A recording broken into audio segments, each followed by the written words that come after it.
y bienvenidas a todos y a todas. Este es el cuarto encuentro de Derecho Constitucionales que está organizado por la Universidad de Buenos Aires y en conjunto con la Universidad de Oviedo, por los profesores Dr. Benito Aláez Corral de la Universidad de Oviedo y el profesor también Dr. Raúl Gustavo Ferreira de la Universidad de Buenos Aires, que como mencionaba Diego, por unos compromisos por el posgrado, del doctorado, perdón, entrará un poco más tarde a la reunión. Repasando un poco los tres primeros encuentros, el primero estuvo a cargo del profesor doctor Leandro Vergara, director del Departamento de Posgrado, que habló sobre la Constitución y su reforma, los retos y problemas teóricos en Argentina y en España. El segundo encuentro versó sobre la igualdad y la no discriminación en el constitucionalismo contemporáneo y estuvo a cargo de la profesora María Alejandra Perícola y la profesora doctora María Valladares Suárez de la Universidad de Oviedo.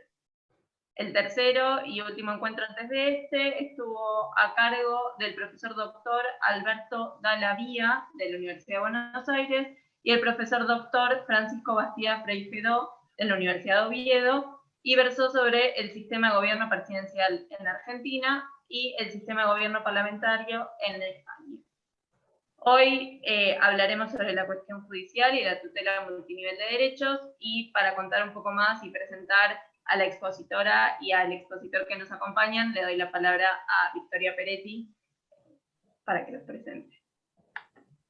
Bueno, como señalaba Melissa, en este cuarto encuentro contaremos con las exposiciones de la profesora Carolina Cirilo y del profesor doctor Eugenio Raúl Zaffaroni. La profesora Carolina Cirilo es profesora adjunta de Derecho Constitucional de la Universidad Federal de Río de Janeiro, coordinadora del Núcleo Interamericano de Derechos Humanos de esa facultad y docente de Elementos de Derecho Constitucional de la Universidad de Buenos Aires. Es secretaria general de la Comisión de Educación Jurídica de la Orden de Abogados de Brasil de Río Grande del Sur. Comenzaremos entonces con la doctora Carolina Cirilo en primer término, y posteriormente disertará el profesor doctor Eugenio Raúl Zaffaroni, que es abogado graduado en la Universidad de Buenos Aires y doctorado en Ciencias Jurídicas y Sociales en la Universidad Nacional del Litoral, provincia de Santa Fe.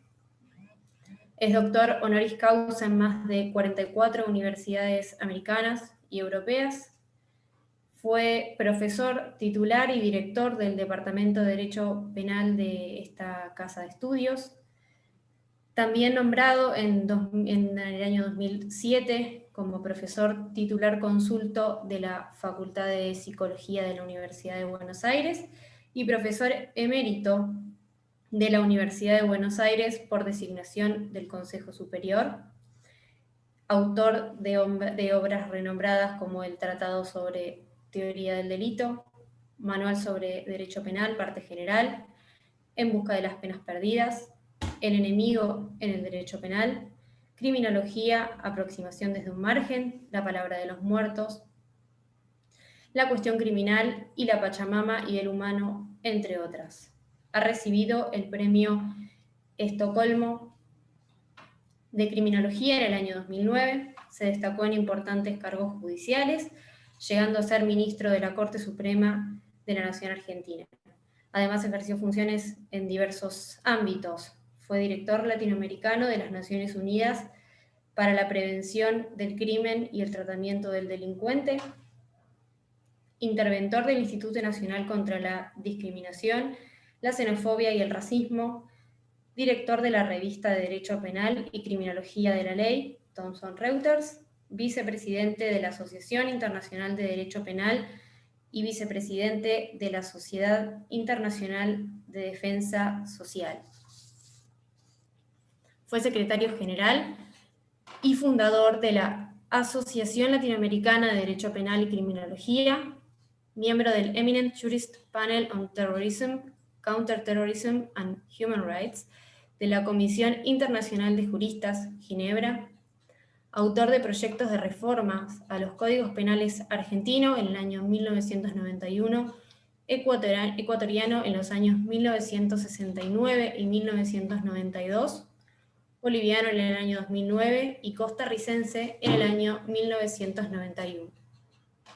Fue presidente de la Comisión de Expertos Internacionales designada por el Poder Ejecutivo de Bolivia para la elaboración del anteproyecto de un nuevo Código Penal Nacional, presidente de la Comisión designada por el Poder Ejecutivo Nacional para la elaboración del proyecto de reforma, actualización e integración del Código Penal de la Nación Argentina, miembro de la Reforma Penal Ecuatoriana. Actualmente se desempeña como juez en la Corte Interamericana de Derechos Humanos. Le doy la palabra entonces a la profesora Carolina Cirilo para que dé comienzo con el encuentro. Buenas tardes a todos, buenas tardes a todas. Muy bienvenidos a este seminario. Estoy muy contenta de estar acá con ustedes y intentaré hablar un poquito en castellano, no tan bien como el doctor Zaffaroni habla el portugués, sino que voy a intentar que me entiendan en mi portuñol, agradeciendo al doctor Diego Doavillán por la invitación y a todas y todos por estar acá. Yo pretendo hacer una breve introducción sobre el tema del panel, una introducción general sobre qué podemos decir cuando hablamos de derecho constitucional en América del Sur. Es un recorte sudamericano y que me parece que es importante para que podamos hablar de protección multinivel, rol del Poder Judicial, estructuras judiciales, y todo lo que nos toca. Bueno, América del Sur tiene contextos regionales distintos, características culturales propias, tradiciones, organización políticas diversas, la herencia colonial muy marcada, la nuestra de Brasil con la experiencia del hecho de que fuimos un imperio, pero hace 30 años, 40 años, nosotros estamos intentando desarrollar un proceso constitucional iniciado en el siglo XIX, con avances y retrocesos, que son nuestras democracias constitucionales en construcción. Esta democracia constitucional tardía hace con que aparezcan en el derecho constitucional las más distintas identidades regionales, con adopción de diseños constitucionales propios y producción de una pluralidad de institutos relacionados al derecho constitucional. Así, le voy a cuestionar, para dejar una provocación para el debate, ¿qué es el derecho constitucional en la América Latina, en especial en la América del Sur? Y advierto que esta discusión hoy necesita que hablemos de la adhesión de esos países al sistema interamericano de derechos humanos, y eso implica entender cómo el derecho constitucional debe moverse desde esta nueva dimensión o interacción. Advierto también que soy brasileña y que Brasil sigue siendo un desafío de integración del sistema constitucional con el sistema regional interamericano de protección de derechos humanos. Así, la cuestión resulta un poco compleja si uno va a pensar que estamos hablando de constitucionalización del derecho internacional o internacionalización del derecho constitucional. Son esas medidas que los constitucionalistas ponen en evidencia cuando discuten esos términos. De verdad se puede hablar en protección multinivel de derechos humanos, basados en la idea del principio pro persona. Se puede decir, bueno, en ese sentido tenemos que convivir con las protecciones nacionales y cuando fallan y cuando son menos protectivas, tenemos el acceso a un sistema, por lo menos regional, de protección de derechos humanos. Y en ese sentido es que hablan algunos constitucionalistas brasileños, como Melina Fachin, Siddhartha Legale, para quienes hay una idea de ius constitucionale comuni o que la Convención Interamericana de Derechos Humanos hace la fuerza de una constitución interamericana. Pero es cierto que para desarrollar ese tema tenemos que dar un paso hacia atrás en nuestra historia regional, y es muy, muy importante algo que no hacemos, que es rescatar el tema de la Operación Cóndor y de una integración sudamericana o un sistema interamericano clandestino que nuestros países tuvieron en las décadas de 60 y 70 del siglo pasado. Nosotros en Brasil es casi un tabú hablar de la Operación Cóndor. Ya lo sé que para los argentinos, uruguayos y chilenos ese tema es un tema de la orden, pero es un tema que tenemos que tener en cuenta cuando hablamos de integración de los sistemas jurídicos y nuestra identidad regional en los conceptos de derecho constitucional y protección de derechos humanos. No hablar del pasado, no hablar de la Operación Cóndor, es un problema que genera, por lo menos a nosotros brasileños, una deuda sudamericana con la protección de los derechos humanos. El hecho que Brasil no hable de Operación Cóndor, el hecho que Brasil niegue la violación masiva de derechos humanos en el periodo de la dictadura militar, el hecho que Brasil mantenga su ley de amnistía y que un presidente o el Congreso o alguien pueda decir a una presidenta que está votando por su impedimento, por su impeachment, haciendo referencia a su torturador y no salir preso y no perder el mandato, y sí, llegar a ser el presidente de un país, es algo muy, muy, muy fuerte. Es fuerte porque nosotros tenemos un pasado de integración no deseada o integración jurídica clandestina, sistema interamericano clandestino, Mercosur del terror, como quieran utilizar la expresión que les dé la gana, pero de verdad existía básicamente un modelo de violación de derechos humanos sistemático llevado a cabo por los agentes públicos, los agentes del Estado, que hicieron una cooperación de inteligencia, de información, para perpetrar terrorismo de Estado. Y ese tema no es un tema menor. Ya lo sé que ustedes, en general argentinos que están acá, están llenos de hablar sobre eso, pero en Brasil seguimos teniendo que hablar porque seguimos teniendo ese problema de integración regional, una integración no deseada.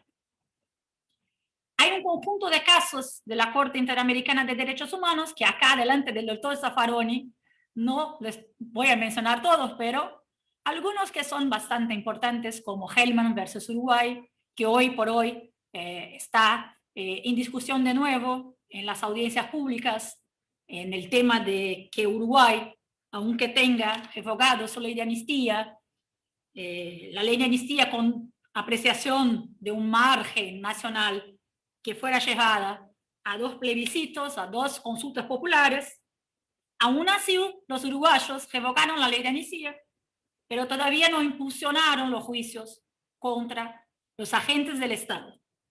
Eso no es un tema menor porque nosotros internamente, desde la perspectiva de la ley de amnistía, hacemos una negación del sistema multinivel de protección de derechos humanos. Hay una decisión del Supremo Tribunal Federal, que es la arguición de cumplimiento de precepto fundamental número 153 del Supremo Tribunal Federal, donde el voto vencedor dice algo muy fuerte, que es decir, la ley de amnistía de Brasil funciona casi como la regla de reconocimiento hartiana para el proceso de cambio de una dictadura a una democracia. ¿Cómo una ley de terrorismo de Estado puede ser la regla de reconocimiento de un sistema constitucional? Ya no lo sé, pero así lo dice el Supremo Tribunal Federal en el fallo de la ADPF 153. Entonces, cuando hablo yo de la necesidad de se cuestionar qué es este constitucionalismo multinivel, cuál es la jerarquía de los tratados internacionales en materia de derechos humanos en Brasil, tenemos aún que discutir el tema de la integración por el sistema de la Operación Cóndor y tenemos que discutir la protección de la estructura judicial brasileña, en ese caso, que es el tema de la ADPF 153. Entonces, no voy más lejos, sino voy a hacer una provocación que cuando hablamos de, en el constitucionalismo nos gusta mucho hablar de la protección de los derechos fundamentales por los jueces o de la protección jurisdiccional de los derechos, como si el Poder Judicial fuera la ciudadela de la protección de derechos. Tenemos también que pensar, y ahí usando los términos de Luigi Ferraioli, que en relación a la función jurisdiccional no estamos en una función de garantía, sino en una función de poder. Y en Sudamérica esa función de poder está muy pegada a la idea de poder judicial. Entonces, cuando usamos esa terminología, hay funciones de poder y hay funciones de garantía. Y cuando decimos que, bueno, el Poder Judicial es la ciudadela de la institución de garantía secundaria, donde cuando no tenemos los derechos, vamos a buscarlos en el Poder Judicial, nos olvidamos también que el Poder Judicial no es necesariamente siempre el local donde hay espacio para derechos fundamentales. Hay espacio también para cuestiones de poder. Entonces, en ese sentido, yo propongo que nosotros tenemos que continuar estudiando o continuar pensando en la estructura de la jerarquía verdadera del derecho internacional de los derechos humanos y esta relación con el principio pro persona. Si ustedes en la Argentina resolvieron el tema con la enmienda o con la reforma constitucional del año 94, nosotros en el año 2004 creamos para nosotros más problemas. Porque permitimos de nuevo que el Poder Judicial, aquel mismo Poder Judicial que dijo que la ley de amnistía era una verdadera regla de reconocimiento del sistema democrático, este mismo Poder Judicial dijo, bueno, el sistema regional de protección de los derechos humanos no tiene jerarquía constitucional. Por lo tanto, no necesitamos trabajar con esa protección multinivel de los derechos internacionales de los derechos humanos y hago citas de las decisiones de la Corte Interamericana, por ejemplo, como si fuera derecho comparado, como si fuera a citar la Corte Argentina. Entonces tenemos un desafío aún en esa protección, que es establecer cuál es ese concepto de derecho constitucional en América Latina, en especial en la América del Sur. La deuda con la discusión sobre la integración no deseada o el sistema interamericano clandestino de la Operación Cóndor y los reflejos que las leyes de amnistías tienen en la protección de nuestros derechos humanos en América del Sur. Y con eso, Diego, Victoria, Melissa, todas y todos, profesor Zaffaroni, hago apenas una provocación que es cómo hacer para que América del Sur pueda integrarse no por la clandestinidad, sino por respecto al principio pro persona. ¿Cómo será esta protección multiniveles de los derechos? ¿Y cómo hacemos con una estructura del Poder Judicial que no es una institución de garantía, sino una institución de poder? Muchas gracias. Muchísimas gracias, Carol, por tu exposición. Y ahora le damos la palabra al doctor Zaffaroni.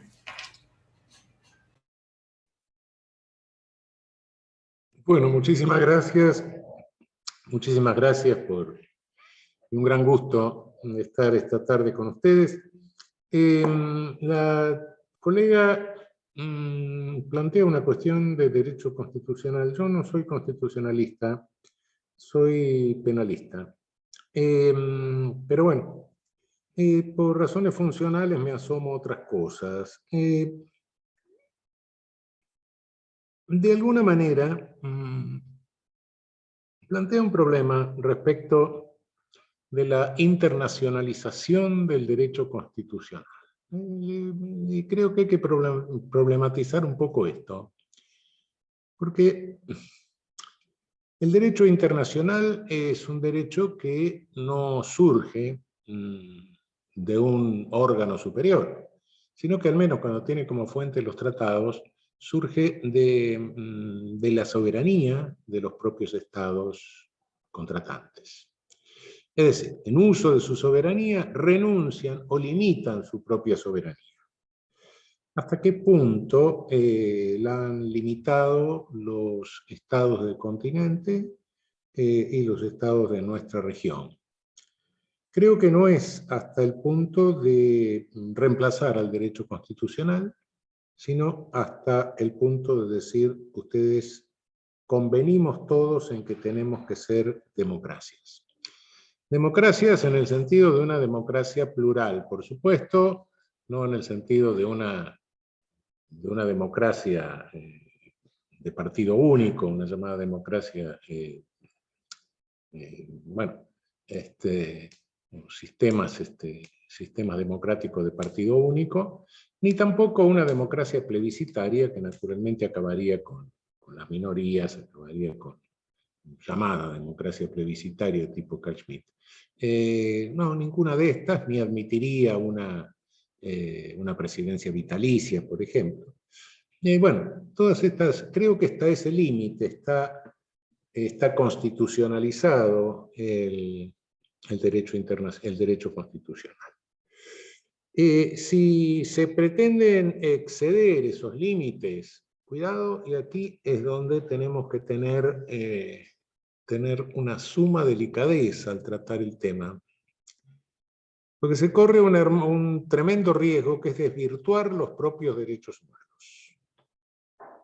Primero, la parte de soberanía que han cedido los estados en materia de derechos humanos, a partir de 1948 se inaugura una etapa, porque el derecho internacional hasta ese momento se había ocupado nada más que de las relaciones entre estados, pero de las relaciones de los estados con sus habitantes no decía nada, y por ende se reservaban el derecho cada estado de matar a sus habitantes cuando le diera la gana.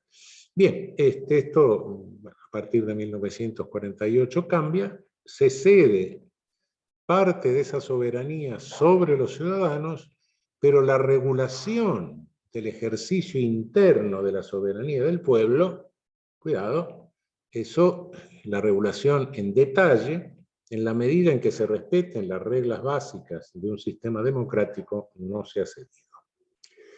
De modo que cada estado organiza su sistema democrático conforme a su tradición, su historia, etc. Todo el derecho, el constitucional también, es un fenómeno siempre cultural, histórico, político. Bien, esta parcial internacionalización del derecho constitucional importa el respeto a ciertas reglas básicas de derechos humanos, cuya premisa fundamental, de la cual se derivan todas las reglas de derechos humanos, es la obligación de tratar a todo ser humano como persona por el mero hecho de ser un ser humano.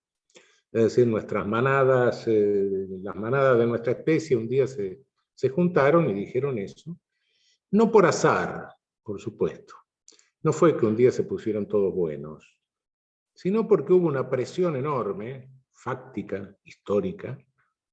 Es decir, la humanidad fue acumulando cultura negativa en base a experiencias criminales, se fue gestando una cultura, un patrimonio cultural negativo de la humanidad que en un momento eclosionó.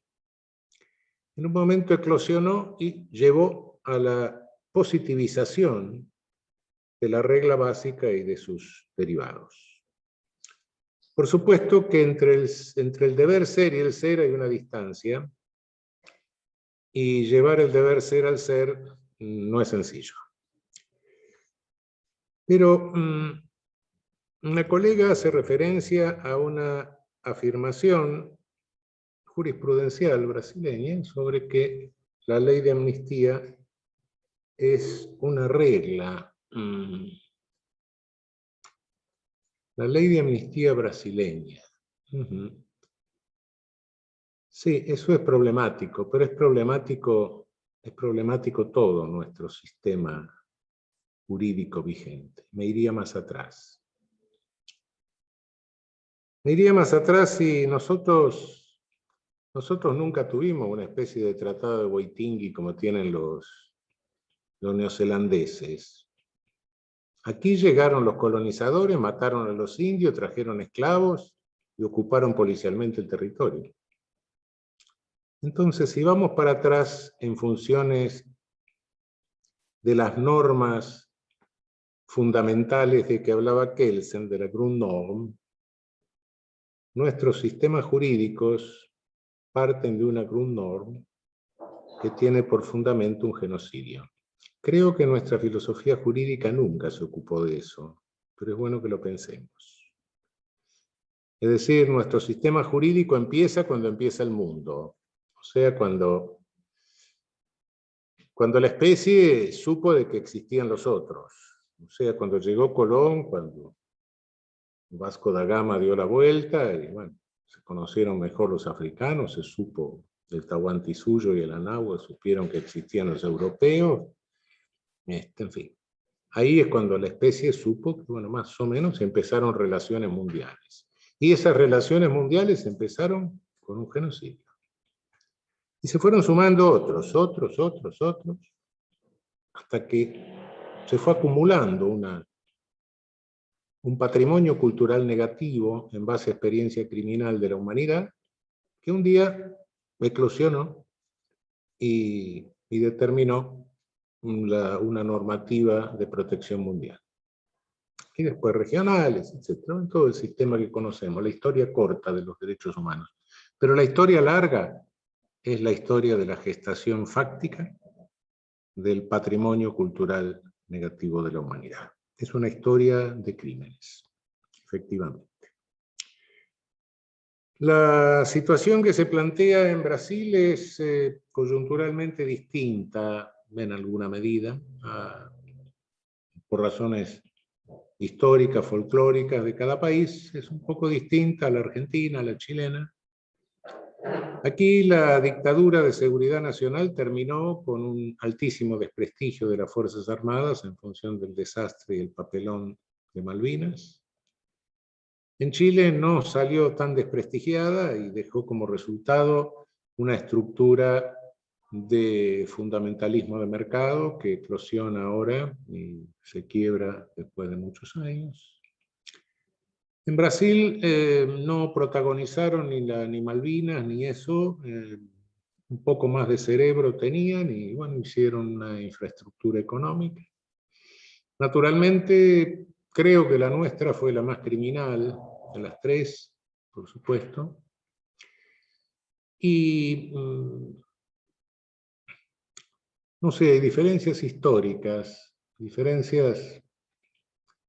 hay coincidencias, paralelos y divergencias con la modalidad histórica o dinámica de Brasil. En Brasil un día se durmieron siendo colonia y se despertaron siendo imperio. Otro día se durmieron siendo imperio y se despertaron siendo república. A nosotros tenemos una historia más accidentada. Esto no implica que no hayamos tenido procesos análogos. Y el proceso análogo es la república oligárquica, la república bella y nuestra oligarquía vacuna. Nuestra oligarquía vacuna que mató indios, fusiló obreros, bueno, y la república bella que, bueno, bombardeó a los seguidores hambreados de Conselheiro, hizo barbaridades parecidas. En fin. Pero bueno, en definitiva, ¿a qué respondió eso? O ese periodo en que respondió a una etapa de neocolonialismo que nos afectó a los dos y que nos hizo y que nos impulsó a cometer juntos una atrocidad como fue el genocidio de destrucción del Paraguay. La historia de Brasil es más rara en cuanto a abolición de la esclavitud. Recién llega a abolir la esclavitud en 1888, cuando se le desarma la economía nordestina, la economía del azúcar, cosa que sucedió cuando Europa dejó de demandar azúcar, lo cual generó la crisis de Cuba, que producía que el 90% de sus exportaciones era Cuba, y también la del nordeste de Brasil, y trasladó el centro hacia el sur en la economía del café.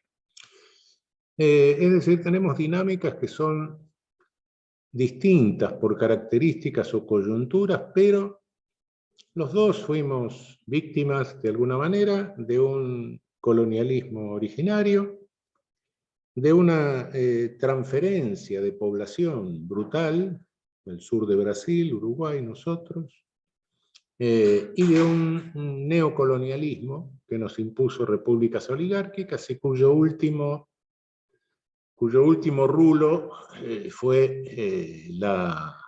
fueron las dictaduras de seguridad nacional. Es decir, cuando se enloquecieron a nuestra cúpula de Fuerzas Armadas, imitando lo que eran las atrocidades que habían cometido el colonialismo francés en Indochina y en Argelia, y les hicieron creer que estaban librando la Tercera Guerra Mundial. Y convirtieron a nuestros ejércitos nacionales en fuerzas de ocupación de nuestros propios territorios. Así terminó el neocolonialismo. No nos llamemos a engaño que estamos en una etapa de colonialismo tardío, o sea, un colonialismo financiero, que presenta características distintas. Pero en los dos países hay cosas que son bastante análogas.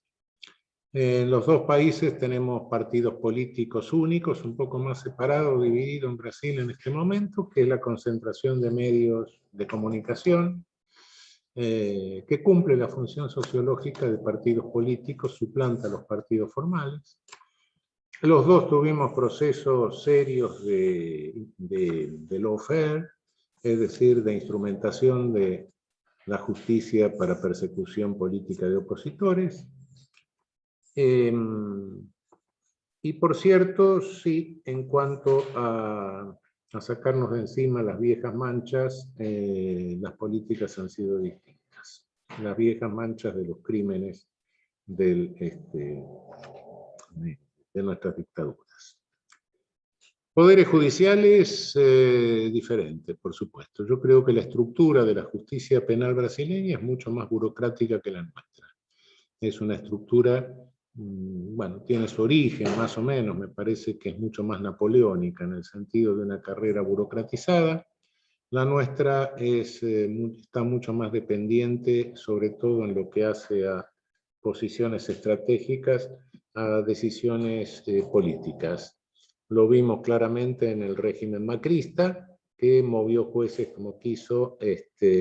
Nuestra estructura judicial es más irracional. Tenemos una Corte Suprema de 5 ministros, es decir que nuestra república está siempre en peligro porque el control de constitucionalidad, de convencionalidad, etcétera, queda en manos de 3 personas. Entre 5, 3 son mayoría, claro. Es decir, nuestro poder judicial es mucho más irracional en su estructura que el brasileño, que insisto, tiene una estructura mucho más burocratizada, todo por concurso, etcétera. Una estructura de esa naturaleza. No confiemos demasiado en el reaseguro del sistema regional. El sistema regional nuestro, lamento desilusionarlos, es un sistema muy débil. Es mucho más débil que el sistema europeo. La víctima no puede acceder directamente a la corte, al órgano jurisdiccional, sino que pasa a través de la Comisión Interamericana de Derechos Humanos, que demora 20, 30 años en mandar un caso, en plantear los casos contenciosos. Llegan las viudas por regla general, Bueno, después condenamos estados por violación del tiempo razonable del proceso, pero como sistema de solución de casos concretos no funciona. Cierto, se pueden bajar líneas jurisprudenciales, es verdad, que pueden los litigantes usar, impulsar a los tribunales de sus países, etcétera, pero es un sistema sumamente débil. En cuanto al manejo de derechos humanos en el sentido de la internacionalización del derecho constitucional, bueno, ya me referí a los límites que tiene y me quisiera referir al riesgo de exceder esos límites. Los derechos humanos tienen, a mi juicio, en esta pelea del deber ser al ser, creo que tienen un futuro venturoso en cuanto instrumento de liberación de los pueblos en el mundo. Pero, cuidado, porque el poder siempre es perverso, y podría no tenerlo si en algún momento se pretende manipular los derechos humanos como un discurso legitimante de un nuevo colonialismo. Ahí, cuidado. Hasta aquí está bien. Manipulación, no. Los discursos en los derechos humanos no son manifestación de una raza superior o norte superior civilizado que nos mira a los salvajes que estamos en el sur y nos lo impone. De ninguna manera. Los derechos humanos no surgen porque fueron buenos los del norte, sino porque un día la presión del patrimonio cultural negativo de la humanidad les explotó en el norte. Y las víctimas tenían poca melanina. Y además esa explosión utilizó la tecnología de producción en serie, en ese caso de cadáveres. Y además terminó asustando a la humanidad porque la última página de esa historia de confrontación de 30 años que tuvieron en el norte, del 14 al 45, la última página se cerró con Hiroshima y Nagasaki. Así nació el derecho internacional de los derechos humanos, en esa coyuntura. No nos viene a enseñar el norte el respeto a los derechos humanos. Pero por eso tengamos en cuenta que la pelea la tenemos que dar en la trinchera. Y la trinchera es en cada uno de nuestros países. En el mejor de los casos, perfeccionando el sistema interamericano, vamos a tener un reaseguro. Pero no va a ser el derecho internacional el que garantice la vigencia interna de los derechos humanos en cada uno de nuestros países.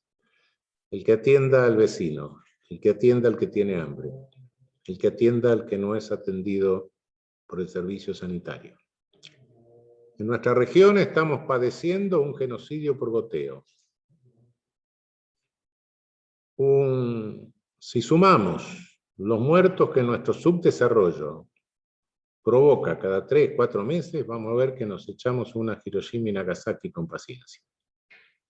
Sumemos los muertos por la violencia, incluyendo la violencia policial, sumemos los muertos por homicidio, sumemos los muertos por suicidio, sumemos los muertos por carencia o atención de campañas sanitarias o atención selectiva de la salud, sumemos los muertos por inseguridad laboral, sumemos los muertos porque no tenemos los caminos adaptados a los modelos de vehículos que nos imponen. Vamos a ver que cada tanto, 6 meses, 1 año, nos echamos una ciudad de regulares proporciones. Y ese subdesarrollo es producto de otra etapa de colonialismo, en la cual estamos inmersos en este momento. No sea que esa etapa de colonialismo quiera tomar los derechos humanos como bandera de una nueva etapa de supuesta superioridad civilizatoria. No tenemos nada que agradecerle al norte. Los derechos humanos para nosotros no responden a las generaciones de que ellos hablan.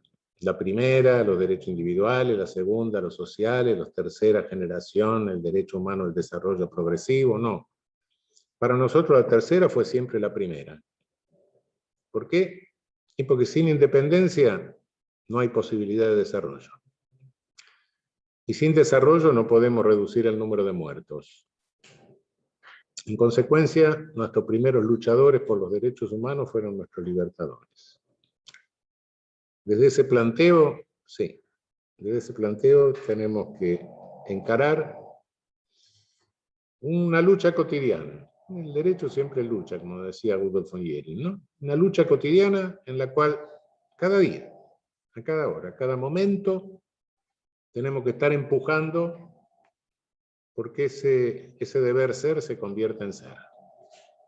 Por ende, la normativización internacional de los derechos humanos no es más que un instrumento más de lucha que tenemos para llevarlo adelante. Bueno, muchísimas gracias.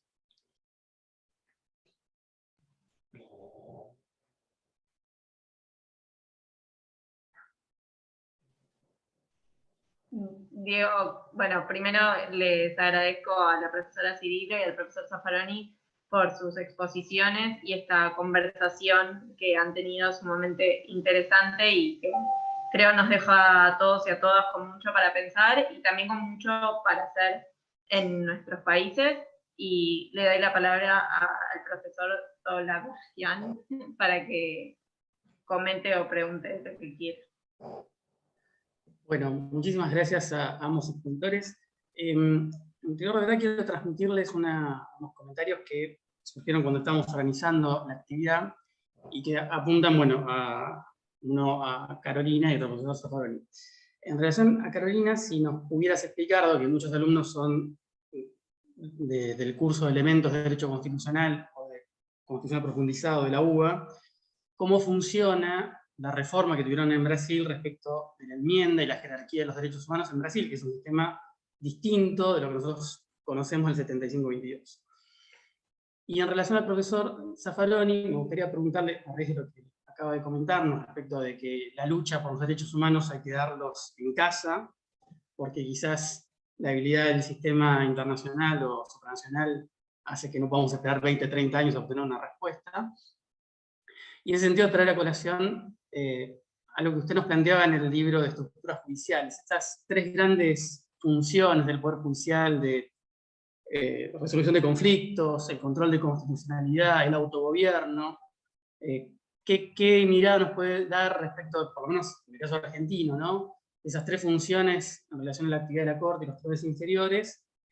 Y después, y esto hay que ver si es viable la respuesta, ya respecto al sistema interamericano, ¿cómo funciona la cuestión del control de convencionalidad como herramienta que permita lograr una mayor eficacia de los derechos, y la contrapartida de esta idea del margen de apreciación nacional como una especie de barrera que bloquea esa posibilidad? Muchas gracias a ambos.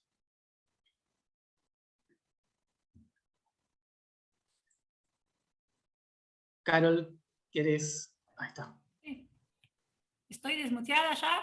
Sí. ¿Me escuchan? Sí.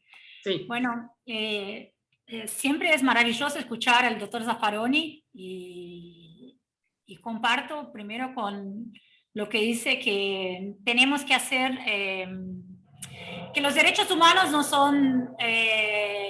no pueden ser espacio de colonización más, sino que tenemos que hacer la realización interna de ellos, ¿no? El tema de los derechos humanos en Brasil, el tema del sistema internacional de protección de derechos humanos en Brasil, es algo que nos lleva al proceso constituyente en Brasil. Cuando la Constitución brasileña del año 88, para los alumnos de elementos de derecho constitucional, algo muy sencillo, la Constitución salió con un artículo, que es el artículo 5, el 5 de la Constitución, que tiene un párrafo segundo, y este párrafo segundo dice: los derechos reconocidos en esta Constitución, que son muchos, porque la Constitución brasileña reconoció derechos humanos de todas las maneras que puede imaginar, derechos humanos de cuestiones laborales, derechos humanos de participación, y los derechos que están acá no están cerrados, sino que hay en el párrafo segundo del artículo 5 una cláusula de apertura del sistema que dice: los derechos reconocidos en esta Constitución no son excluyentes en relación a los derechos que pueden venir de los tratados internacionales en materia de derechos humanos. Bueno, parecía ahí que había una idea que el derecho internacional de los derechos humanos tenía jerarquía constitucional, porque los derechos reconocidos no estaban dejando al lado aquellos que podían ser reconocidos por reglas establecidas en el derecho internacional de los derechos humanos.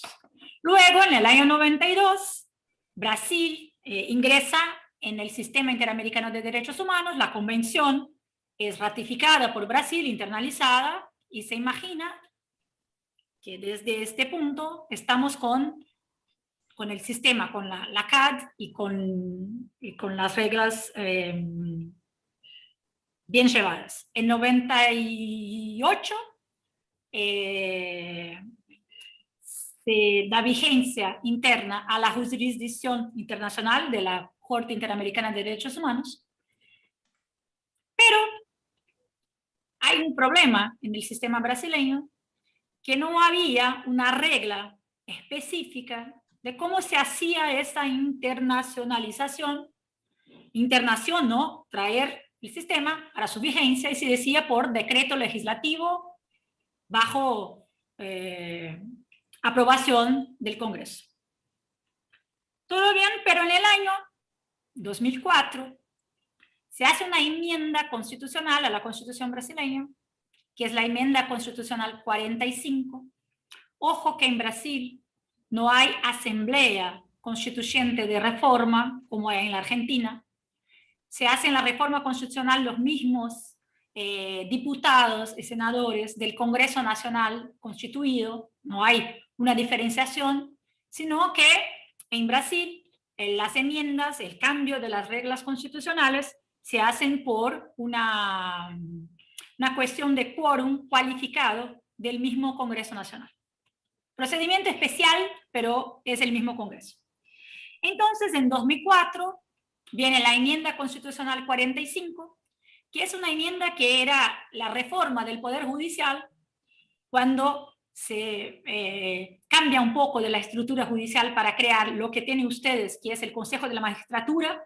Nosotros creamos el Consejo Nacional de Justicia.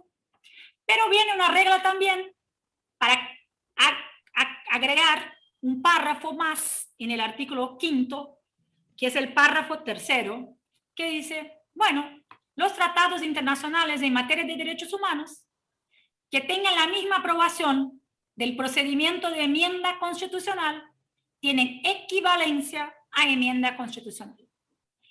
Pero el constitucionalismo brasileño, el constitucionalismo así establecido como la doctrina, la jurisprudencia, los trabajos en materia de derecho constitucional, hacen una diferenciación de jerarquía entre los derechos fundamentales de enmienda y los derechos fundamentales de la Constitución originaria.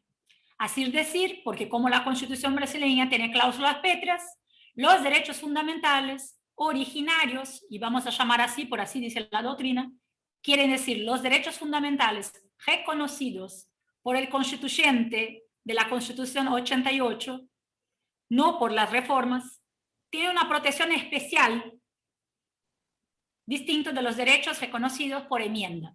Bueno, los tratados en materia de derechos humanos son reconocidos con equivalencia a las enmiendas y bueno, no tienen la misma jerarquía. Problema 1. Problema 2 fue que con el agregado del párrafo 3 se lleva la discusión sobre cuál es la jerarquía normativa de los tratados en derechos humanos que ingresaron antes del párrafo 3, que garantiza la jerarquía o equivalencia a las enmiendas. El Supremo Tribunal Federal, de nuevo, juzgando un fallo sobre depositario infiel, dijo, mira, por la Convención Interamericana de Derechos Humanos, la prisión civil por deuda solo puede ser para cuestiones de alimentos, no para depositario infiel. Pero esa Convención Americana de Derechos Humanos no fue sometida al párrafo tercero, que garantiza equivalencia a enmiendas constitucionales. Por lo tanto, de enmienda constitucional, con la fuerza de enmienda constitucional, no estamos. Porque, obvio, en el año 92, como les comenté antes, no había el párrafo tercero para dar el quórum, el procedimiento de enmienda a un tratado en materia de derechos humanos. Había el párrafo segundo que decía, los derechos garantizados en esta Constitución no excluyen los derechos que vienen del sistema internacional. ¿Qué hizo el STF, Supremo Tribunal Federal? Bueno, si no había norma de equivalencia de enmienda, esos derechos humanos no tienen jerarquía de enmienda, no tienen jerarquía constitucional, sino que son supralegales, pero infraconstitucionales. Pero es increíble que se tenga generado toda una doctrina para decir que no tiene fuerza constitucional. Se usó una mala teoría de derecho, teoría de derecho formal, para no garantizar o para no proponer la jerarquía constitucional a la Convención Americana de Derechos Humanos y todos los tratados en materia de derechos humanos que tengan sido aprobados, casi todos, antes de 2004. Entonces en Brasil tenemos ese problema, que es, tenemos una adhesión plena, como dijo el doctor Zaffaroni, un cambio de soberanía, una deferencia al sistema interamericano, a todos los protocolos facultativos, pero la Convención Americana de Derechos Humanos no tiene jerarquía constitucional, sino es supralegal y abajo de la Constitución. Otro problema que se genera es que los nuevos tratados, por ejemplo, la Convención Americana contra la Discriminación y Racismo, ahora tiene jerarquía constitucional, porque fue aprobada en la forma del párrafo tercero. Entonces Brasil utiliza de una doctrina de derecho constitucional que usa el propósito de usar esa, es no dar jerarquía constitucional porque no querían llevar adelante la discusión sobre la ley de amnistía. Ese es el tema de fondo. Entonces se creó todo un armado, una mala teoría de jerarquía normativa en Brasil para decir que el sistema interamericano de protección de derechos humanos vale menos que la Constitución de Brasil. Y ahí estamos. Por eso no tenemos la misma idea del 75, inciso 22. Y en América del Sur creo que somos los únicos que tenemos artículos escritos para decir eso.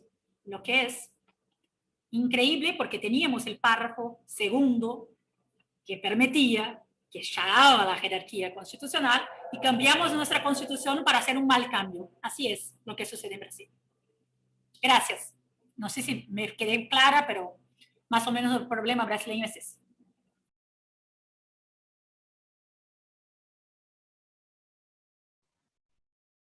Doctor Zaffaroni, ¿quiere seguir usted? Sí, estaba escuchando a la colega y justamente quería contar algo, porque a veces el testimonio es importante, ¿no? Ustedes saben que fui diputado constituyente en el 94 en Santa Fe. Y fíjense el inciso 22 del artículo 75. Hay una frase que yo creo que el constitucionalismo argentino no entiende bien de qué se trata. En las condiciones de su vigencia tienen jerarquía constitucional, no derogan artículo alguno de la primera parte de esta Constitución y deben entenderse complementarios de los derechos y garantías en ella reconocidos. Pero todo esto, ¿qué quiere decir todo esto? Bueno, tuvimos una tentativa de hacer en nuestro derecho constitucional algo parecido a lo de Brasil. El abogado de Clarín se paseó por todos los bloques en el 94 exigiendo que se pusiese esto. Lo que pasa que por suerte era poco inteligente. Y cuando me mostraron la fórmula, yo dije, sí, pónganla porque no molesta. Y efectivamente no molesta, es una forma de reenvío recíproco, lo que quedó en nuestra Constitución. A diferencia de lo que claramente con mayor inteligencia y perversidad hicieron en Brasil. Pero lo que querían era eso. Cuidado que ningún tratado afectase el derecho de propiedad quiritario de la Constitución. Eso era lo que buscaban. Estábamos en plena época de Cavallo. Esa es la razón histórica de esta frase. Creo que nadie recuerda la razón histórica, pero es esta. Es el abogado de Clarín paseando, haciendo lobby por todos los bloques de la Constituyente en Santa Fe en el año 94. Solo que afortunadamente era poco inteligente y la fórmula que puso es una fórmula de reenvío simplemente. Una fórmula que nos permite decir hay un reenvío recíproco, hay una conglobación de derechos. Bueno, esas son historias vernáculas. Pero miren hasta dónde llega el paralelismo y qué fueron los momentos. Plantear la lucha en cada uno de nuestros países por los derechos humanos frente a nuestras estructuras judiciales. La estructura judicial argentina, como les decía hace un rato, es irracional. Tenemos un Consejo de la Magistratura con una Constitución que crea un órgano y no dice cómo se integra. Dice que tiene que ser equilibradamente. Sepa Dios lo que es equilibradamente. Hemos tenido sucesivas leyes del Consejo de la Magistratura y ahora tenemos una vigente que no votó nadie, porque nuestra Corte Suprema decidió sin mi voto no solo declarar inconstitucionales algunos artículos de la última, sino, y esto sí no lo podía decidir, resucitar artículos de la ley derogada, lo cual me parece un poco difícil que un tribunal pueda hacer. De modo que hoy hay una ley que no votó nadie, porque es combinación de artículos de la ley derogada con una ley nueva, etc. Bueno, eso es. Segundo, control de constitucionalidad en nuestro país. Tenemos una Corte Suprema que por sí ante sí, pretorianamente, sin que la Constitución lo diga, asumió la competencia, cuando se le da la gana, para ser la última instancia de cualquier proceso, de cualquier materia de todo el país, por vía de la llamada arbitrariedad. Esto empezó por excepción, como ustedes saben, después la excepción fue menos excepción, y después, sobre todo en algún proceso, en alguna dictadura militar, se fue acelerando, y hoy virtualmente todo el trabajo de la Corte Suprema Nacional nuestra se dedica a arbitrariedad. Yo creo que en la Corte Suprema debe haber unas 100 causas por inconstitucionalidad normativa, creo que no hay más. 150, pongamos, una cosa así. Sin embargo, la Corte Suprema emite unas 12.000 sentencias por año. Obviamente que 12.000 sentencias implican una cada media hora sin dormir, sábados y domingos. Bueno, es una ficción. Pero no solo es una ficción por incapacidad laboral temporal, ¿no? Sino que es una ficción por otro motivo que es mucho más grave. Todos sabemos que nadie conoce todo el derecho. Todos sabemos que tampoco se deben echar decisiones, sentencias de inconstitucionalidad normativa a la marchanta.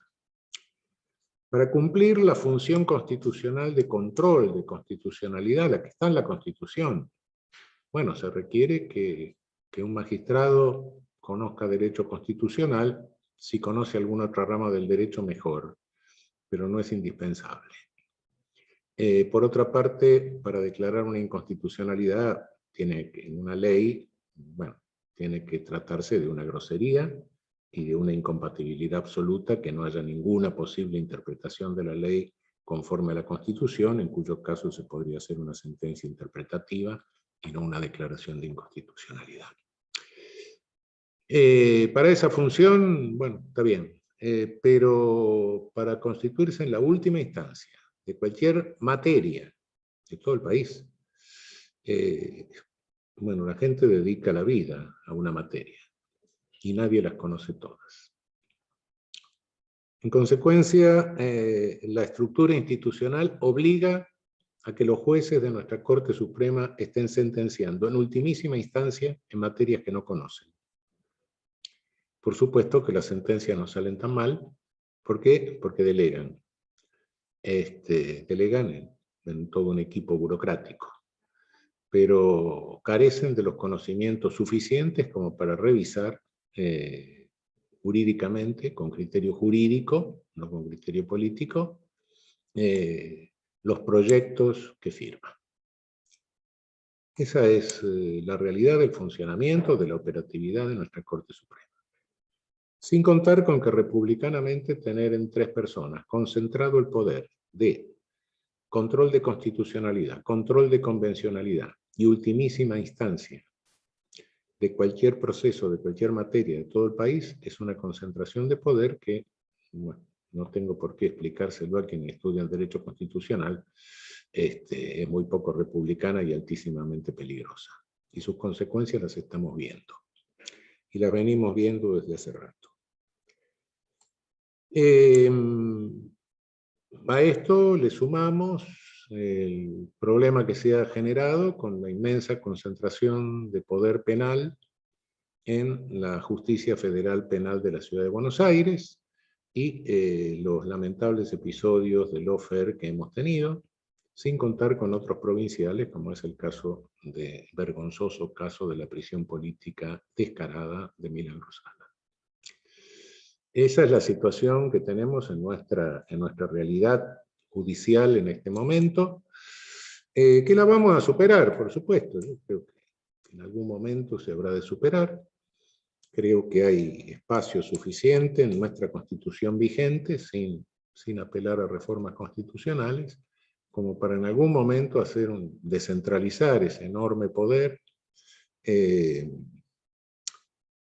pergeñar un Consejo de la Magistratura un poco más racional, y hacer una Corte Suprema de 15, 17 miembros, dividida en salas, donde los jueces, para ocuparse de la cuestión de las arbitrariedades, de las causas que llegan por arbitrariedad, sepan lo que están firmando, sin perjuicio de que como la Constitución dice, una Corte, cuando cumplan la función constitucional de control de constitucionalidad, firmen todos y voten todos. Porque esa es la función para la cual la Constitución dice una Corte, no para la pretoriana que asumieron sin ningún fundamento constitucional, la asumieron porque se les dio la gana, directamente. Esa es una función pretoriana. Derogarla en este momento, bueno, también la costumbre es fuente del derecho constitucional, está bien. Tenemos 100 años de tradición en eso, bueno, sigamos haciéndolo, pero en tal caso, permitamos que haya una estructura de la Corte que posibilite hacer eso racionalmente y que los jueces que firman conozcan la materia en la cual están decidiendo. Cosa que hoy y desde nunca ha sucedido, desde que se asumió esa competencia. La otra observación que se le hace al funcionamiento de nuestra Corte Suprema es el famoso 280. Claro, evidentemente, con esa competencia que asumieron, todo abogado que le salió mal algo quiere llegar a la Corte Suprema a ver si la Corte Suprema le anula la sentencia que no le gusta.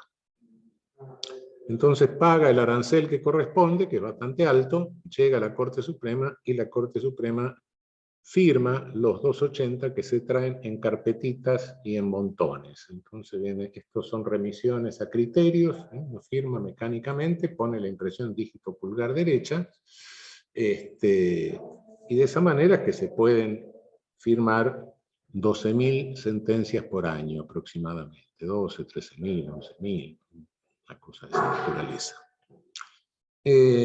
Bueno, este es el problema. El otro problema es el Consejo de la Magistratura y la selección de jueces. Bueno, yo lo observé en su momento cuando se habló de la terna. La terna, en lugar de respetar el orden que sale del jurado de concurso, bueno, tenemos dos alteraciones ahora totalmente. El sistema de concurso lo único que garantiza es que no llega a un analfabeto total. Otra cosa no garantiza. El orden que sale del concurso, el Consejo de la Magistratura, se toma la atribución de alterarlo como se le da la gana. El 10º pasa primero, el 7º pasa a segundo, el primero pasa a cuarto. Alteraciones arbitrarias conforme una evaluación que hace de una entrevista personal, que evidentemente es una previa selección política. Y luego el Ejecutivo hace la segunda selección política. En algún momento me acuerdo que decían, no, bueno, la terna porque hay que evaluar las condiciones republicanas. Bueno, creo que quedó en algún acta de la Constituyente, dije, no, por favor. El presidente le va a preguntar al ministro de Justicia, bueno, de los tres que tenemos acá, ¿quién es el amigo? Y no, ninguno. ¿Quién es el enemigo? No, tampoco sabemos. Y bueno, ¿quién es el más tonto de los tres que parece más inofensivo? Ese es el criterio político de selección de la terna, no hay otro, ni nos llamemos engaño. Este sistema, bueno, no lo podemos corregir, sería bueno que se estableciese una costumbre, que por supuesto no se estableció, pero sería interesante, que es respetar el orden que sale, de prioridad que sale directamente del concurso, del jurado de concurso. Bien, eso es de momento lo que podemos hacer, creo, en el espacio que nos deja la Constitución. En algún momento, naturalmente, vamos a necesitar un nuevo proyecto de Estado, una nueva Constitución, y ahí podemos pensar en otro tipo de instituciones que, naturalmente, tampoco las vamos a inventar, pero que están probadas en el mundo, como un tribunal constitucional, por ejemplo, de nombramiento cruzado, etcétera, que garantice también que sea quizá extrapoder, porque tampoco en la Constitución Nacional nuestra, fíjense que no se dice en la Constitución Nacional, si se plantean conflictos de poder, ¿quién resuelve los conflictos de poder? No lo dice la Constitución. Alguien los tiene que resolver, claro, porque si no sería garantizar la guerra civil. No hay conflicto que no pueda tener una solución jurídica, claro.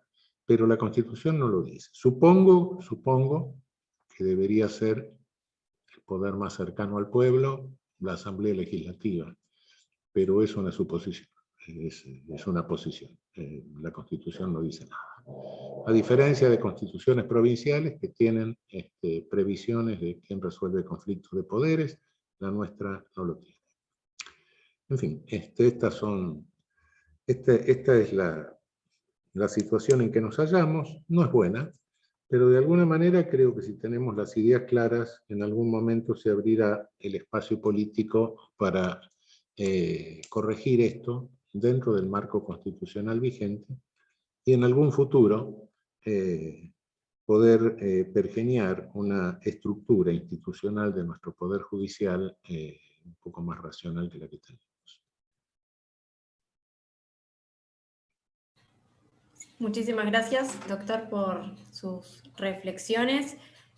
Aprovecho para darle la bienvenida al doctor Raúl Gustavo Ferreira, uno de los organizadores del evento que se ha sumado ya a la actividad.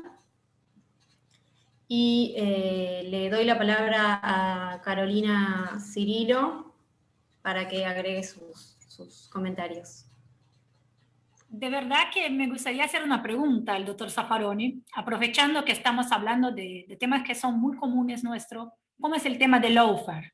Y ya tratamos otro día y una sesión acá, y es algo que interesa mucho al doctor Santoro, que está acá, al doctor Ferreira, porque escuchando sobre las estructuras judiciales, yo siempre me pongo en duda cómo se arma el papel de la fiscalía o de los ministerios públicos en ese juego de lawfare. Ustedes tienen una regla constitucional muy semejante a la nuestra. El Ministerio Público es independiente, no hace parte del Poder Judicial, pero hemos visto, nuestra realidad nos muestra, que hay una participación muy fuerte de los fiscales del Ministerio Público en el juego del lawfare. Y siempre hablamos de la cuestión judicial y los dejamos afuera.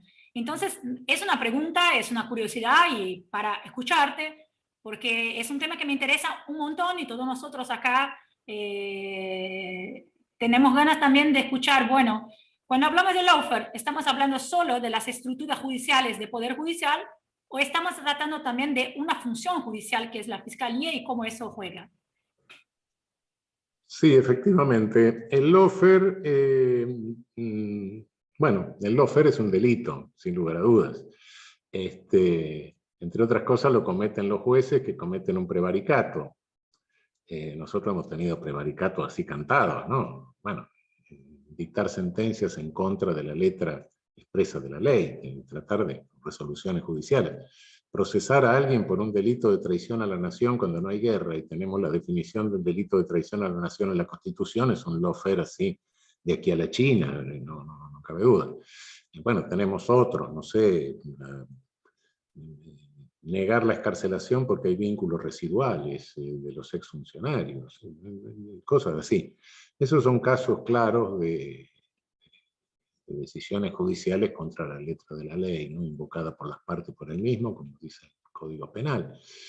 Naturalmente que sujetos activos de eso son los jueces, pero bueno, los fiscales son instigadores, sin lugar a dudas, o partícipes o cómplices. A veces cómplices necesarios, ¿no?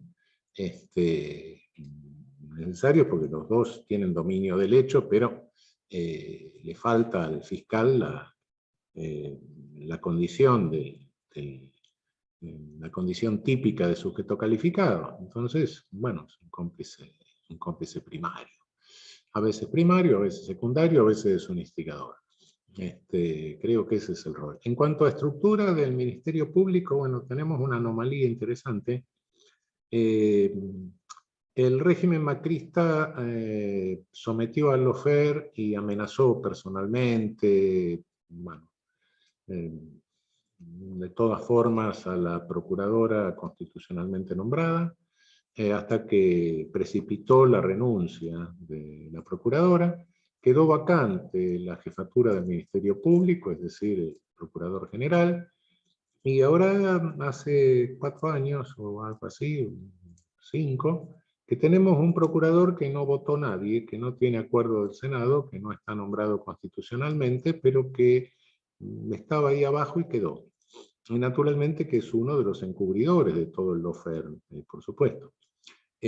Bueno, como están discutiendo en el Congreso y no se ponen de acuerdo sobre una nueva ley del Ministerio Público, etcétera, tampoco se ponen de acuerdo para darle acuerdo con mayoría de 2/3, la mayoría calificada al nuevo procurador que propone el Poder Ejecutivo. Bueno, esa es la situación que tenemos en el Ministerio Público. Tenemos algún fiscal que está procesado y que se cubre con la inmunidad propia de la función que está desempeñando y sigue representando la vindicta pública, como dicen, salvo la que puede caer sobre él porque no se presenta.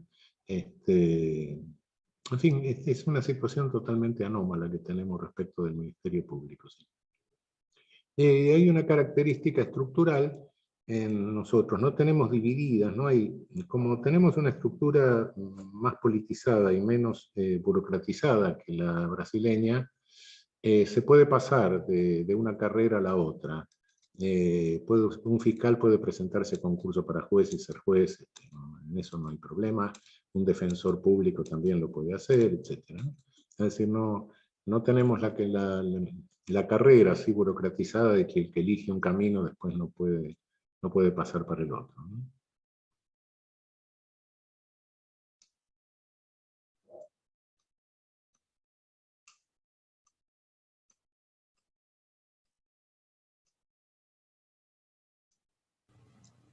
Muchas gracias, doctor.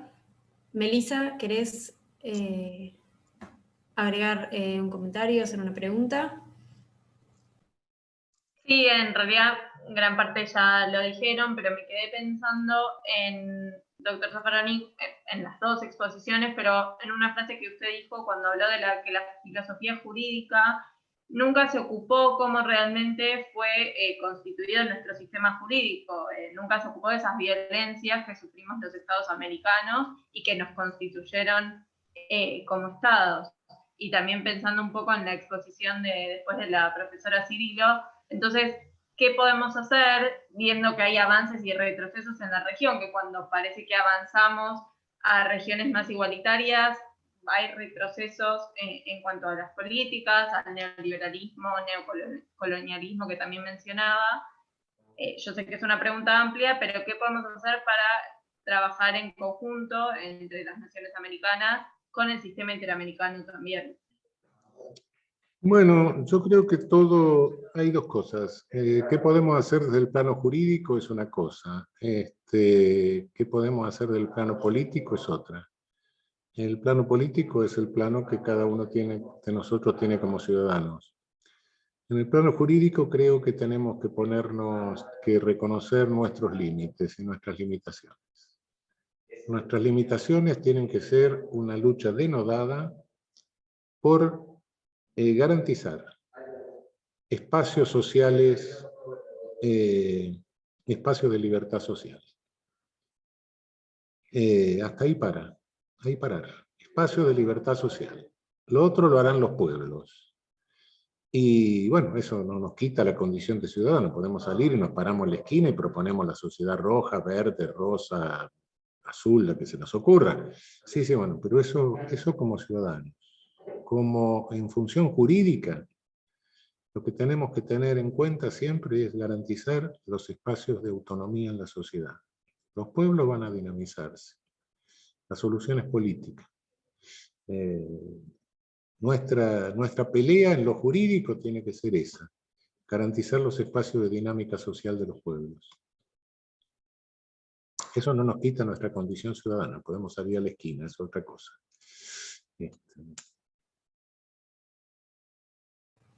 Muchas gracias, le doy la palabra a Diego, que lo veo levantando la mano.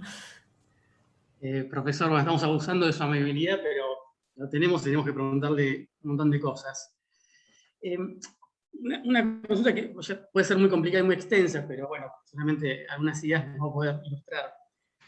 Hay como una sensación de que como que el Poder Judicial fuese incontrolable, es decir, como siempre tiene la última palabra, en definitiva cualquier tipo de medida o regla o pauta de su funcionamiento que se quiere establecer, resulta que, bueno, será cuestionada, el propio poder va a reaccionar y por lo tanto pareciera que cualquier reforma termina en que ellos mismos van a decidir si la van a aplicar o no. Entonces, ¿cómo salir de esta encrucijada en la cual parece que es, al tener la última palabra, resulta que es un poder casi incontrolable? O sea, el problema de guardián, quién custodia al custodio y demás problemas. ¿Hay alguna salida para este laberinto o estamos destinados a girar en círculo y depender de otro tipo de respuestas, más de índole sociológicas y no tanto normativas, porque están destinados al fracaso? Sí, naturalmente que hay hacerle un juicio político por inconducta a los que hacen atrocidades desde el Poder Judicial, a los que abusan de poder. Hay un artículo del Código Penal que es el delito de abuso de poder. Y obviamente nuestra Corte Suprema acaba de abusar de poder. Se ha atribuido el ejercicio del poder de policía sanitario federal y ha tomado una medida concreta de poder de policía sanitario federal. Ha invadido la función del Ejecutivo. Es un abuso de poder. Suficiente motivo para un juicio político.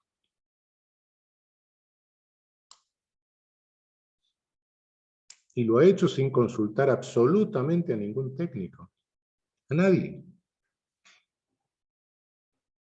Por unanimidad, no. Bueno, unanimidad no, faltaba un voto.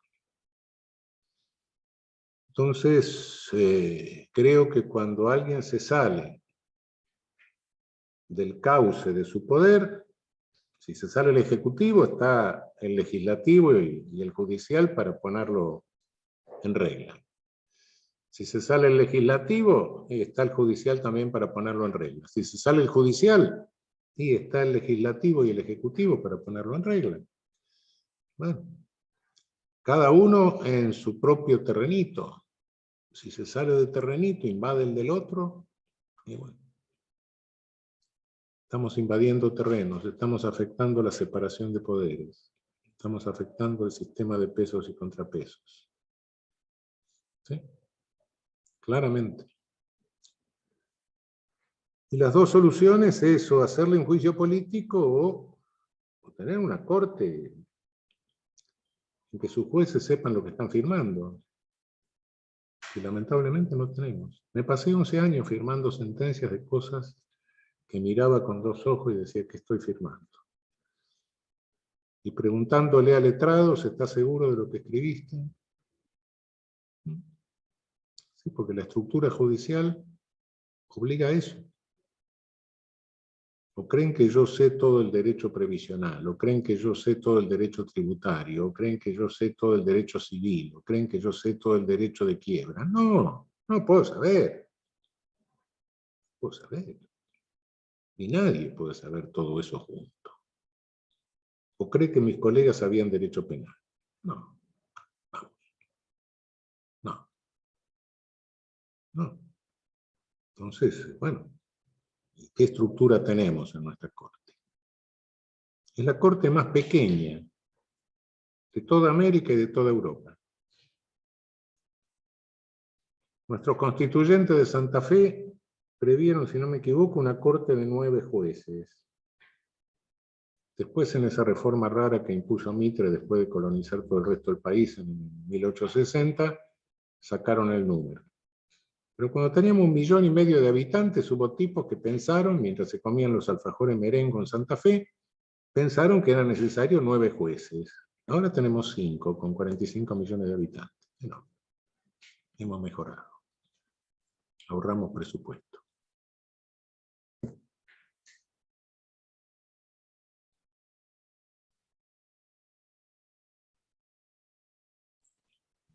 Perdón, aprovecho y le pregunto una más, si se puede. Porque bueno, es eterna la discusión y los aportes suyos. Ahora justamente tenemos un sistema judicial cuyas reglas principales fueron pensadas en 1853, 60. Y bueno, pasó tiempo, ¿verdad? Si tuviésemos que pensar en una posible reforma continua, usted ya hizo referencia a reformas que se podrían desarrollar dentro de este mismo paraguas. No, me estoy refiriendo a las que se pueden desarrollar en el marco constitucional vigente. Primero, aumentar el número de jueces, dividir la Corte en salas, que se divida en salas ella misma, no necesitamos que ninguna ley la divida, para resolver todas las cuestiones de arbitrariedad. Que la Corte decida tener el stare decisis. ¿Por qué no tenemos el stare decisis? ¿Por qué la jurisprudencia constitucional de nuestra Corte no es obligatoria para todos los jueces del país? La norteamericana lo tiene, nosotros copiamos la Corte nuestra de la norteamericana. ¿Por qué?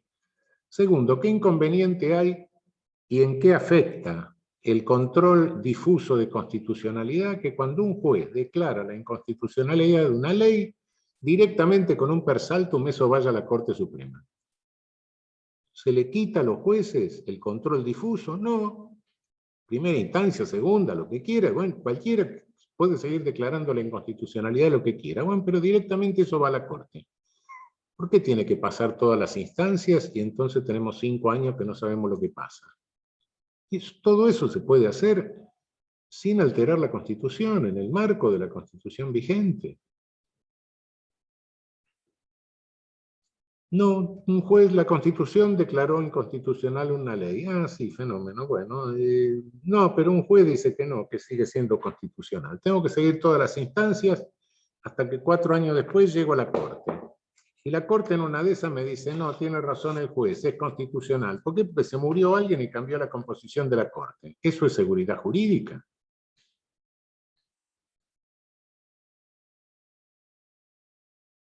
Obviamente no.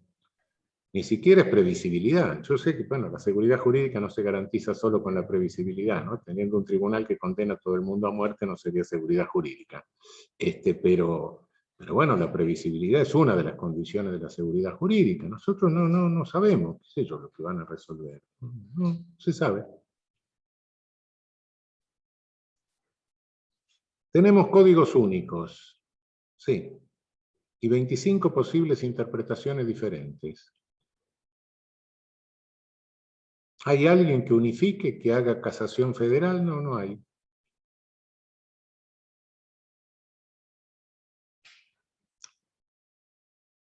De un lado de un retén puedo hacer un contrato, del otro lado del retén no puedo hacer el contrato. ¿Por qué? Porque hay dos decisiones jurisprudenciales distintas. ¿Hay alguien que las unifique? No. Y bueno, es una anarquía jurídica que tenemos.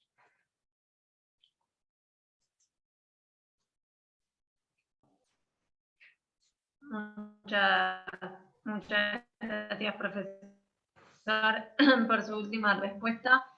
Bueno, si les parece, profesora Cirilo, cerrar usted con unas palabras finales y después de vuelta a usted, profesor Zaffaroni, con la suya, y termina el profesor Doblagian y cerramos el encuentro.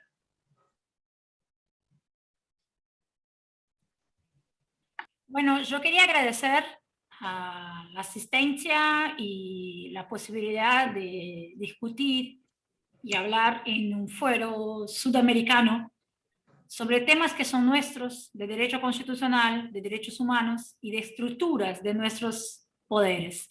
Agradezco que tengan escuchado, en especial al doctor Zaffaroni por la charla, porque me contestaron algunas dudas eternas que tenemos como sudamericanos. Y decir que yo todavía creo en Sudamérica, doctor Zaffaroni. Creo que somos la región más desigual del mundo, pero la más bella. Sí. Con nuestras venidas de la selva, y yo vine de la selva y estoy muy contenta con eso. Y bueno, es para agradecer a todos y decir, somos todos sudamericanos, muchas gracias a la UBA. Bueno, no, soy yo que le agradezco a la colega Carolina. Yo no vine del barco, soy de acá. Y acá estamos, y acá somos. El problema es ser aquí, que es complicado. Pero bueno, sí, yo también creo en Sudamérica y creo en toda Latinoamérica. Somos algo muy interesante. Hay que agarrar a este caradura de Hegel y leer la filosofía de la historia. No un caradura, ¿no? Hegel es un caradura directamente. Esa filosofía de la historia es un caradura. Es el espíritu que va avanzando. El espíritu va avanzando, va matando millones de personas, desgraciado. Entonces, si damos vuelta a Hegel, no como hizo Marx, porque Marx lo acostó, no hay que ponerlo cabeza abajo.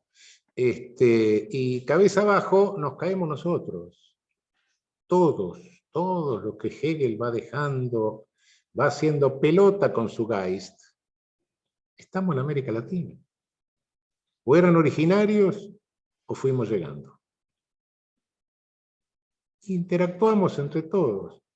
La América Latina es la síntesis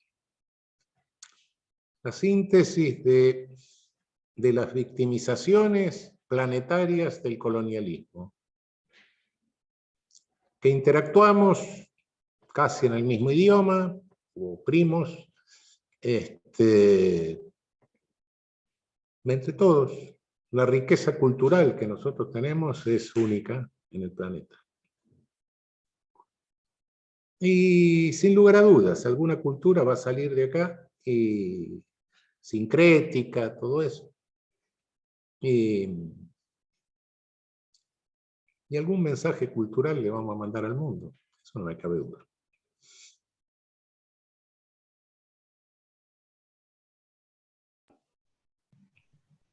Bueno, muchas gracias, profesor, profesora. Las palabras de cierre y agradecimiento. Quería terminar el profesor Dolagian, pero puede ser, no sé, Diego, si estás por ahí, o hubo algún problema de conexión, porque en estos tiempos los problemas de conexión abundan y Diego no era la excepción. Esperamos unos minutos. A ver, no, ahí se desconectó.